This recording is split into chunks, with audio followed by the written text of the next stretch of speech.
आज हम लोग पढ़ रहे हैं आदर्श राज्य। इसका फर्स्ट पार्ट है एक दैवीय प्रकाश। ये माना जाता था कि मुगल बादशाहों को सीधे ईश्वर से शक्ति मिली है। दैवीय मतलब ईश्वर। तो ये माना जाता था कि मुगल शासकों को ईश्वर से या दैव्य से प्रकाश या शक्ति मिली थी। एक कहानी है कि मंगोल रानी अरानकुला जो अपने शिविर में आराम कर रही थी, तभी क्या हुई, सूर्य की किरणें पड़ने से वह गर्भवती हो गई और उससे जिस संतान की जन्म हुआ, जिस संतान का जन्म हुआ, उसे दैवीय शक्ति प्राप्त हुई और ये दैवीय शक्ति पीढ़ी दर पीढ़ी हस्तांतरित होती गई।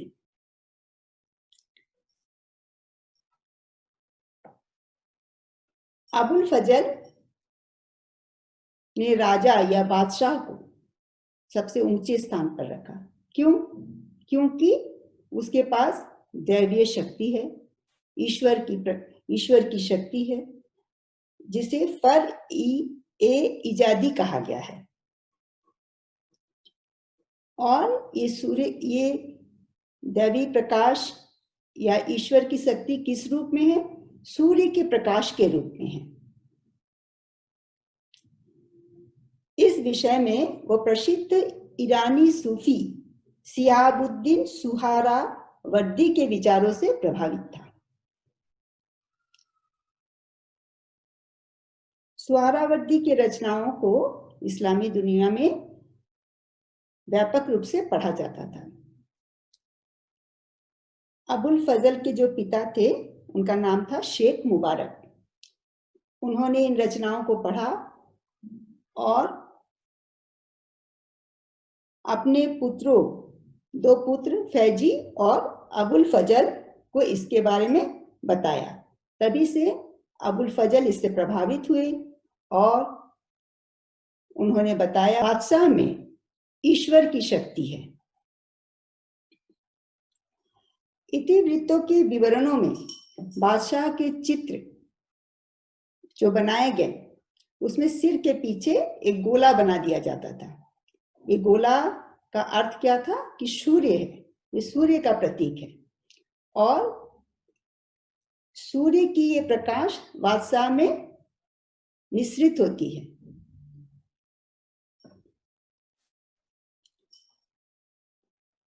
और उनका ये कहना था कि ये दैवीय प्रकाश राजा में संप्रेषित होता था, जिसके बाद राजा अपनी प्रजा के लिए आध्यात्मिक मार्गदर्शन का स्रोत बन जाता था।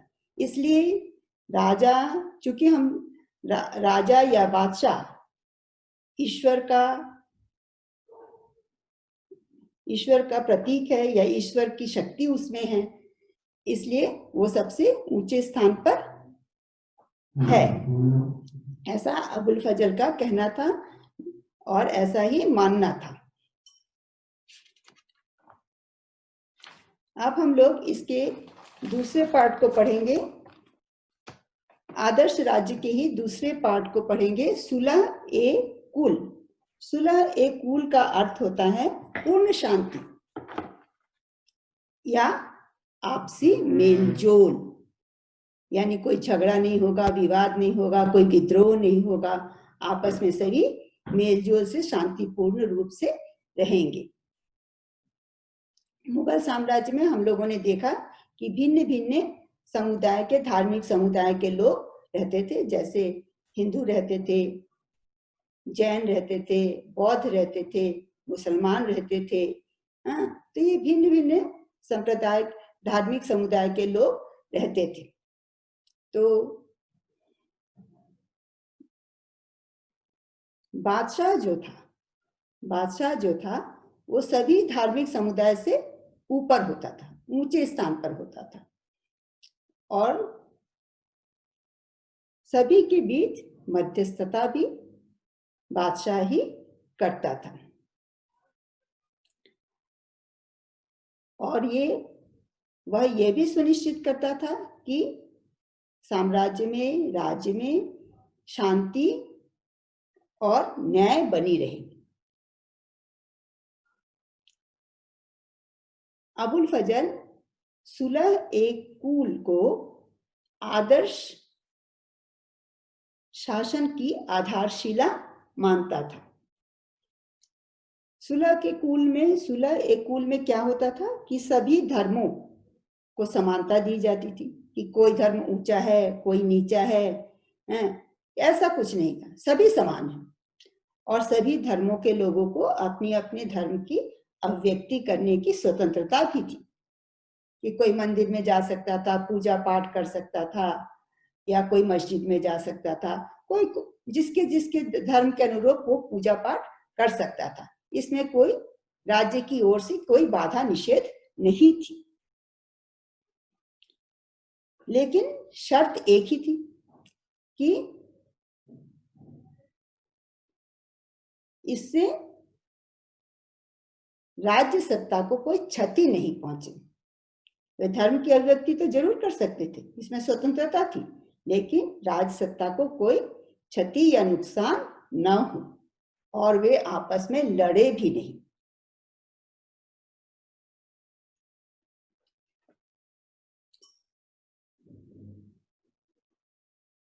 इसलिए पक्षपातपूर्ण जो नीति थी, पहले तीर्थ यात्रा कर कि कोई जब तीर्थ यात्रा, मुसलमान छोड़कर गैर मुसलमान लोग जब तीर्थ यात्रा में जाते थे तो उन पर तीर्थ यात्रा कर लगाया जाता था।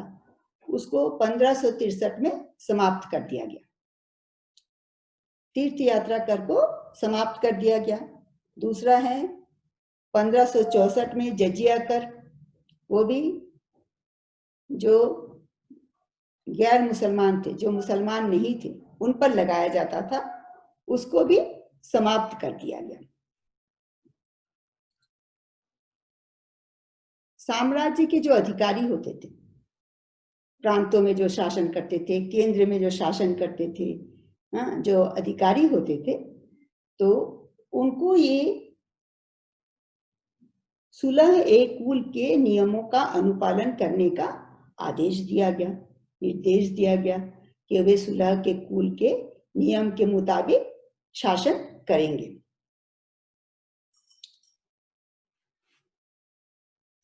तो ये सब काम किस लिए किया गया कि राज्य में कोई विद्रोह न हो, कोई अशांति नहीं हो, इसीलिए ये सब काम किए गए। सभी मुगल बादशाहों ने क्या किया, उपासना स्थलों का निर्माण और रख रखाव के लिए अनुदान भी दिया। इसके बाद युद्ध के दौरान जब युद्ध होते थे तब क्या होता था, बहुत मंदिर मस्जिद सब टूट जाते थे, तो वो नष्ट जो कर दिया जाता था, तो उनकी मरम्मत के लिए भी अनुदान जारी किए जाते थे। सभी मुगल बादशाह ये सब करते थे। तो ये जो जजिया कर और तीर्थ यात्रा कर के बारे में एक बात बताना है कि औरंगजेब के काल में फिर से मुसलमान प्रजा पर जो जजिया कर, गैर मुसलमान प्रजा पर जो जजिया कर और तीर्थ यात्रा कर लगाया जाता था, वो फिर से लगाया जाने लगा। इसमें तीसरा पार्ट है सामाजिक अनुबंध के रूप में न्यायपूर्ण प्रभुसत्ता। तो प्रभुसत्ता यानी प्रभु यानी बादशाह अपने प्रजा की किस किस चीज की देखभाल करता था। अबुल फजल ने कहा है कि बादशाह अपनी प्रजा की 4 चीजों की रक्षा करता था। कौन कौन सी चीज है वो? जीवन, धन, सम्मान और विश्वास की रक्षा करता था। करना ही उसका काम है, बादशाह का काम। 4 चीजों की रक्षा करना बादशाह का काम है। और उसके बदले में वो प्रजा से क्या चाहता था? वो चाहता था कि प्रजा उसकी आज्ञा का पालन करे और संसाधनों में हिस्सा ले। हिस्से की मांग करता था। कैसे संसाधन माने टैक्स, जो उस पर टैक्स लगाए जाते थे वो ठीक समय पर बादशाह को दे, और बदले में बादशाह 4 चीजों की उसकी रक्षा करेगा। ये है सामाजिक अनुबंध, यानी बादशाह के क्या कर्तव्य हैं। तो यहां पर आपके किताब में 235 पेज नंबर 235 में एक चित्र दिया गया है। चित्र में यहाँ पर दिखाया गया है कि बादशाह जहांगीर, यहाँ पर जहांगीर की फोटो दी गई है। जहांगीर एक तीर मार रहा है, तीर से दरिद्रता को मार रहा है, कि दरिद्रता को दूर करना चाह रहा है। और दूसरा यहाँ चित्र में दिखाया गया एक जंजीर है, वो जंजीर है न्याय की जंजीर, ये स्वर्ग से नीचे आ रही है। तो जहांगीर के शासन काल में जहांगीर ने, यहाँ पर आपकी किताब में एक लिखा हुआ है कि जहांगीर ने अपने संस्मरण में क्या लिखा हुआ है। हाँ, तो मैं इसको संक्षेप में बता रही हूँ कि राज्यारोहण के बाद में जहांगीर ने एक न्याय की जंजीर बनवाई थी। वो जंजीर जो थी वो 30 गज लंबी थी और इसमें 60 घंटियां लगी हुई थी। तो जब किसी व्यक्ति को सटीक रूप से न्याय नहीं मिलता था, तब वो आकर अगर वो जंजीर खींचता था तो इसमें घंटियां बजने लगती थी और बादशाह को वो सुनाई पड़ती थी। बादशाह तब नीचे आता था और उसकी सुनवाई करता था। तो न्याय के विचार से यहाँ पर आप चित्र में देख सकते हैं, एक नीचे एक चित्र दिया गया है जहां पर शेर और बकरी दोनों बगल में चिपट कर बैठे हुए हैं। यानी यहाँ पर ये दिखाने की कोशिश की गई है कि किस तरह एक शक्तिशाली और एक कमजोर व्यक्ति एक साथ इस राज्य में रह सकते हैं। यानी यहाँ का जो न्याय है वो इतना ही अच्छा है और शांतिपूर्ण है। सबल और दुर्बल एक ही साथ चिपट कर बैठे हुए हैं और सद्भाव से रह सकते हैं। ये दिखाने की कोशिश इस चित्र में की गई है। इसी के साथ हम लोगों का ये आदर्श राज्य के 3 पार्ट हैं, एक दैवीय प्रकाश, सुलह-ए-कुल और सामाजिक अनुबंध। ये तीनों खत्म हो रहा है। तो इसमें कुछ प्रश्न सुलह-कुल के बारे में आते हैं। सुलह-कुल क्या है, ये प्रश्न आता है।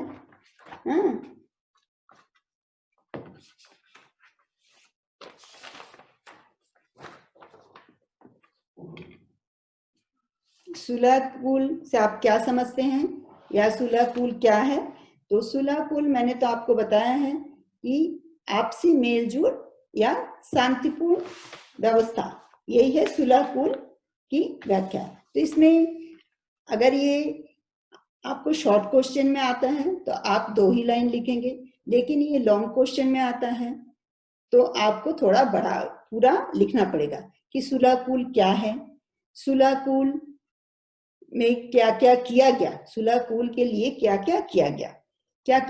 तो ये तो मैंने आपको बताया ही है कि धार्मिक समानता सबको दी गई, सभी धर्म को समान माना गया। उसके बाद धार्मिक स्वतंत्रता थी, अभिव्यक्ति की स्वतंत्रता थी सबको, सभी अपने मत प्रकाश कर सकते थे और जजिया कर, तीर्थ यात्रा कर, ये सब उठा दिए गए थे और धार्मिक स्थलों की निर्माण और मरम्मत के लिए अनुदान सभी बादशाह दिया करते थे। तो ये सब आपको लिखना पड़ेगा। सुलह-ए-कुल में जब दीर्घ प्रश्न आएंगे तब आपको ये लिखना पड़ेगा। टीका लिखिए, टिप्पणी लिखिए, ये आ सकता है प्रश्न में।